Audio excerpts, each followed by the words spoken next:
আচ্ছা, একটা বিনয়ী প্রশ্ন। জুলাই বিপ্লব, জুলাই অভ্যুত্থান, আওয়ামী লীগের বিরুদ্ধে যে আন্দোলন, মূলত আন্দোলন, কোটা বিরোধী আন্দোলনটাকে আওয়ামী লীগের কিছু হুমজিক্যাল কর্মকাণ্ডের কারণে, কিছু বোকামির কারণে সেটা সরকার পতনের আন্দোলনে রূপান্তরিত হয়েছে। এবং সরকার পতনের আন্দোলনটাকে আওয়ামী লীগ আসলে রুখতে পারেনি, কিংবা সেটা মোকাবেলা করার মতো রাজনৈতিক ক্ষমতা তাদের ছিল না, সেই কারণে তাদের পতন হয়েছে। এখন সেটা তো মানে প্রথমে কোটা আন্দোলন ছিল, তারপরে হচ্ছে সরকার পতনের আন্দোলন ছিল। উদ্দেশ্যটা কী ছিল? উদ্দেশ্যটা হচ্ছে, আমরা অভিযোগ করেছি যে আওয়ামী লীগ সুশাসন দিতে ব্যর্থ হয়েছে, আওয়ামী লীগ নৈরাজ্য করেছে, আওয়ামী লীগ ভোট দেয়নি, একপাক্ষিক ভোট করেছে।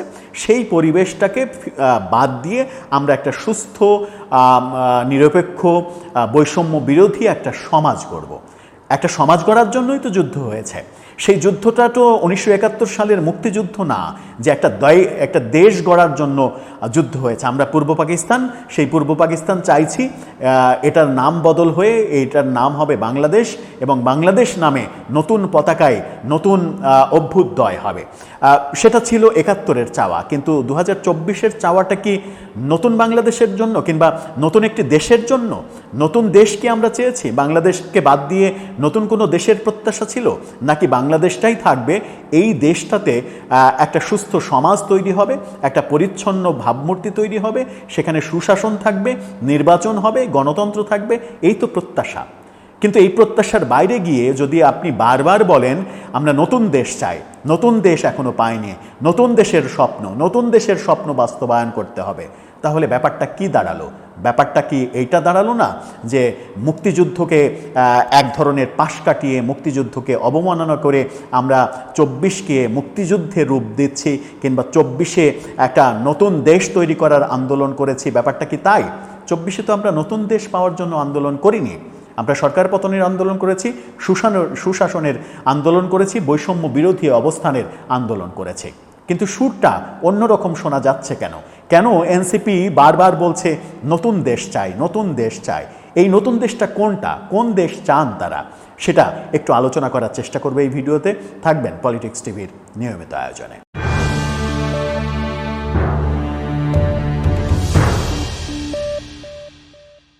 দর্শক, পলিটিক্স টিভির নিয়মিত ভিডিওগুলো স্পন্সর করছে প্রজাপতি.tv, নতুন ওটিটি প্ল্যাটফর্ম। আপনারা চাইলে ইউটিউবে, ফেসবুকে, ইনস্টাগ্রামে, টিকটকে দেখে নিতে পারেন।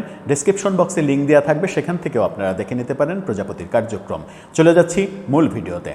বলছিলাম আমরা নতুন দেশের জন্য যুদ্ধ করেছি কিনা 24-এর আন্দোলন, গণ আন্দোলন, অভ্যুত্থান, বিপ্লব, যেটাই বলেন না কেন, সেটা কি নতুন দেশের জন্য হয়েছিল? আমরা একটা নতুন দেশ চেয়েছি, বাংলাদেশের নাম পরিবর্তন করতে চেয়েছি, বাংলাদেশের পতাকা পরিবর্তন করতে চেয়েছি, বাংলাদেশের জাতীয় সঙ্গীত পরিবর্তন করতে চেয়েছি। সেই চাওয়া ছিল আমাদের। যদিও কারো প্রচারণা আমরা সেরকমই দেখেছি। তারা নতুন দেশ চায়, নতুন পতাকা চাই, নতুন জাতীয় সঙ্গীত চাই। আমরা শাহবাগে তো এরকম ঘটনাও দেখেছি, যখন এনসিপির নেতারাই জাতীয় সঙ্গীত গেয়েছে, তখন চতুর্দিক থেকে তাদের সহযোগিতা করতে যারা এসেছিল সেখানে আওয়ামী লীগ নিষিদ্ধ করার দাবিতে, তারা চিৎকার করেছে জাতীয় সঙ্গীত হবে না, জাতীয় সঙ্গীত বন্ধ করো। সেটাকে কি সমর্থন করতে চাই এনসিপি? জাতীয় সঙ্গীত পাল্টাতে চাই, তারা জাতীয় পতাকা পাল্টাতে চায়, দেশের নাম পাল্টাতে চায়, নতুন দেশ চায়? যদি না চায়, তাহলে তাদের কথাবার্তায় সেরকমটা লক্ষ্য করা যাচ্ছে কেন? যেমন এনসিপির আহ্বায়ক নাহিদ ইসলাম গতকালকে তাদের চলমান পদযাত্রা যেটা, সেখানে কিশোরগঞ্জে তিনি মন্তব্য করেছেন তার বক্তব্যের এক জায়গায়, নতুন সরকার পেলেও নতুন দেশ পায়নি। নতুন সরকার পেয়েছে প্রফেসর ইউনূসের সরকার, নতুন সরকার, কিন্তু নতুন দেশ পাননি। আপনি কি নতুন দেশের জন্য যুদ্ধ করেছিলেন? বাংলাদেশ চান না? অন্য দেশ চান? বাংলাদেশের নাম পরিবর্তন করতে চান? যদি না চান, তাহলে এই রকম কথাবার্তা কেন বলছেন?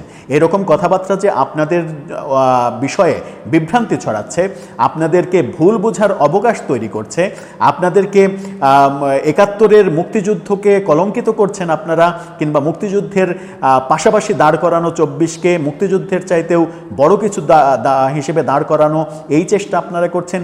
এই সমালোচনাগুলো আপনারা কি নিজেরাই উস্কে দিচ্ছেন? আপনাদের বিভিন্ন কথাবার্তায় 47-কে বারবার গুরুত্ব দেওয়ার প্রসঙ্গ আসে। 47 থেকে আপনারা ওন করেন, 47টাকে আপনারা ওন করেন। সাতচল্লিশের সঙ্গে বাংলাদেশের কি কোনো সম্পর্ক ছিল? তখন বাংলাদেশের অভ্যুদয় হয়েছিল। সাতচল্লিশের যুদ্ধটা কার? ভারত আর পাকিস্তানের, যেটা রাজাকাররা একাত্তরের যুদ্ধকে বলার চেষ্টা করে যে একাত্তরের যুদ্ধটা ভারত পাকিস্তানের যুদ্ধ হয়েছিল। বাংলাদেশ পূর্ব পাকিস্তান পশ্চিম পাকিস্তানের যুদ্ধ হয়নি। পূর্ব পাকিস্তান আমরা বাংলাদেশ নামক পতাকাটাকে, স্বাধীন অস্তিত্বটাকে ওদের কাছ থেকে, হানাদার বাহিনীর কাছ থেকে ছিনিয়ে আনিনি। ওই যুদ্ধটা নাকি ভারত পাকিস্তান যুদ্ধ হয়েছিল। ভারত তাদের স্বার্থে, আমাদেরকে গোলাম করে রাখার স্বার্থে পাকিস্তানকে, পূর্ব পাকিস্তানের সঙ্গে এসে পশ্চিম পাকিস্তানকে পরাজিত করে আমাদেরকে দাস হিসেবে তৈরি করেছে। এরকম প্রচার প্রচারণা তো আপনাদের মধ্যেই অনেক শোনা যাচ্ছে। অনেকেই এই আলোচনা করার চেষ্টা করেন। সেটা কি আপনারা এনসিপি অফিসিয়ালি সমর্থন করতে চাইছেন? নতুন বাংলাদেশ চাইছেন? যদি না চান তাহলে এই কথাগুলো আমার মনে হয় যে আপনাদের অসম্মানের ব্যাপার তৈরি করছে, আপনাদেরকে ভুল বুঝান। কারণ এই তরুণ প্রজন্মকে যদি মানুষ একবার ভুল বুঝে, তাদেরকে যদি ভুলভাবে সংজ্ঞায়িত করে ফেলে, তাহলে আপনাদের সঠিক পথে আসতে অনেক বেশি বেগ পেতে হবে। কি বললেন আপনি? বললেন একটা পর্যায়ে, বক্তব্যের এক পর্যায়ে আপনি বললেন, সেটা হচ্ছে যে আমি বলেছিলাম গণ অভ্যুত্থানের মধ্য দিয়ে যেই পুরনো ফ্যাসিস্ট ব্যবস্থা রয়েছে, শেখ হাসিনার সংবিধান সহ শেখ হাসিনার যে সরকার ব্যবস্থা ছিল, এই সকল নিয়ম বাদ দিয়ে নতুন রাষ্ট্র, নতুন সরকার তৈরি করতে হবে। নতুন রাষ্ট্র কেন? নতুন সরকার ঠিক আছে, নতুন রাষ্ট্র কেন? বলতে পারেন যে ভালো রাষ্ট্র, ভালো বাংলাদেশ তৈরি করতে চায়। তারপরে বলছেন যে কিন্তু আফসোসের বিষয়, আমরা নতুন সরকার পেলেও নতুন দেশ এখনো পাইনি। জাতীয় নাগরিক পার্টি আপনাদের কাছে ওয়াদাবদ্ধ, গণ অভ্যুত্থানের শহীদের কাছে ওয়াদাবদ্ধ, নতুন দেশ গড়ার আগ পর্যন্ত আমরা এই লড়াই চলমান, আমাদের এই লড়াই চলমান থাকবে। তার মানে হচ্ছে যে আপনারা নতুন দেশ না তৈরি করা পর্যন্ত এই লড়াই চালাবেন। কাদের সঙ্গে এই লড়াই চালাবেন? আওয়ামী লীগ তো শেষ, আওয়ামী লীগ তো পতিত শক্তি, আওয়ামী লীগ পালিয়ে গেছে। এখন লড়াইটা কাদের বিরুদ্ধে? এখন লড়াই কি বিএনপির বিরুদ্ধে? নতুন দেশের নামটা কি? সেই দেশটা কোথায় থাকে, কিভাবে বাস করে, কাদের সঙ্গে যুদ্ধ করে আপনারা নতুন দেশ তৈরি করবেন? এই কথাগুলো ভুল মেসেজ দিচ্ছে। আমার মনে হয় যে এই ভাষাগুলো পরিবর্তন করা উচিত। এই ভাষাগুলো পরিবর্তন না করলে আপনাদের রাজনৈতিক অবস্থা মজবুত হবে না।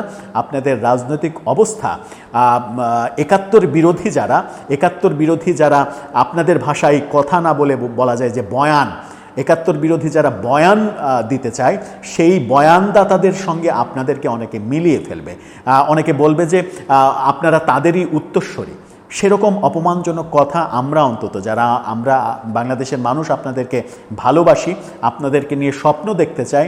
আপনারা নতুন রাজনৈতিক বন্দোবস্ত দেবেন, নতুন রাজনৈতিক বন্দোবস্ত দেন, নতুন স্বপ্ন দেখান, নতুন সমাজ গড়েন, কিন্তু নতুন দেশ কেন? বাংলাদেশ নামটা পছন্দ হচ্ছে না? আবার পেছনে ফিরে যেতে চান? অন্য কিছু চান? অন্য কোনো সংজ্ঞা আনতে চান? ব্যাপারগুলো বিভ্রান্তিমূলক, ব্যাপারগুলো বিভ্রান্তি ছড়াচ্ছে। আপনাদের এই কথাবার্তা নানাভাবে বিভ্রান্তি ছড়াচ্ছে।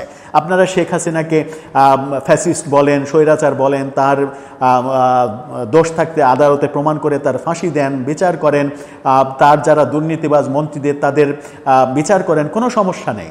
কিন্তু নতুন বাংলাদেশ কি? এই কথাটা কেন? নতুন বাংলাদেশের সংজ্ঞা কি? এটা জাতি জানতে চাইবে এক সময়। যখন জানতে চাইবে, জাতি যখন একেবারে আষ্টেপৃষ্টে আপনাদেরকে ধরবে যে এর ব্যাখ্যা তুমি দিয়ে তারপরে যাও, তখন ব্যাখ্যা কিন্তু খুঁজে পাবেন না। আমার মনে হয় যে আপনাদের রাজনৈতিক ভবিষ্যৎ উজ্জ্বল করার জন্য কথার মধ্যে এক ধরনের এক ধরনের সেন্সরশিপ থাকা উচিত। এক ধরনের কথার সংজ্ঞা পাল্টানোর যে চেষ্টা, সেই চেষ্টাটা আমার মনে হয় আপনাদের থামানো উচিত। নতুবা স্বপ্নই থেকে যাবে, স্বপ্ন বাস্তবায়ন করাটা খুব কঠিন হয়ে যাবে। কারণ বাংলাদেশের মানুষ ৭১ সালে ৩০ লক্ষ মানুষ জীবন দিয়েছে বাংলাদেশ শব্দটাকে ভালোবেসে, লাল সবুজের পতাকাটাকে ভালোবেসে। বাংলাদেশ শব্দটাকে নিয়ে, দেশটাকে নিয়ে নতুন কোনো এজেন্ডা, নতুন কোনো সংজ্ঞা দাঁড় করানো, এটা বাংলাদেশের মানুষ মেনে নেবে না, কোনোভাবেই মেনে নেবে না।